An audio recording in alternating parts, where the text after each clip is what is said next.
আসসালামু আলাইকুম। ইফতারের ৭টি ক্ষতিকর খাবার খেলেই আপনার হতে পারে বিপদ। আপনারা মনে রাখবেন একটি ভালো ইফতার পরের দিনের রোজার প্রস্তুতি। অতিরিক্ত ভাজা পোড়া যেমন পেঁয়াজি, বেগুনি, সমুচা এইগুলি আপনাদের অতিরিক্ত তেলগুলি অ্যাসিডিটি এবং ওজন বাড়াবে। সফট ড্রিংকস প্রচুর চিনি ও গ্যাস, পেট ফাঁপা এবং ডায়াবেটিসের ঝুঁকি বাড়াবে। অতিরিক্ত মিষ্টি হঠাৎ রক্তে শর্করা বেড়ে যাবে এবং পরবর্তীতে আবার কমে গেলেই দুর্বলতা সৃষ্টি করবে। অতিরিক্ত ঝাল খাবার পাকস্থলী জ্বালা-পোড়া এবং গ্যাস্ট্রিক বাড়াবে। বেশি পরিমাণে লবণযুক্ত খাবার তৃষ্ণা এবং পানি শূন্যতা সৃষ্টি করবে।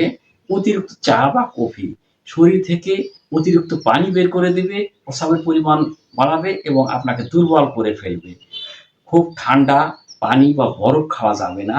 ইহাতে শরীর হজমের সমস্যা। বিজ্ঞানী হিসাবে বলার দায়িত্ব ছিল আপনি অন্য রোজাদারকে শেয়ার করবেন এবং আমরা সবাই মিলে সুস্থভাবে রোজা করব।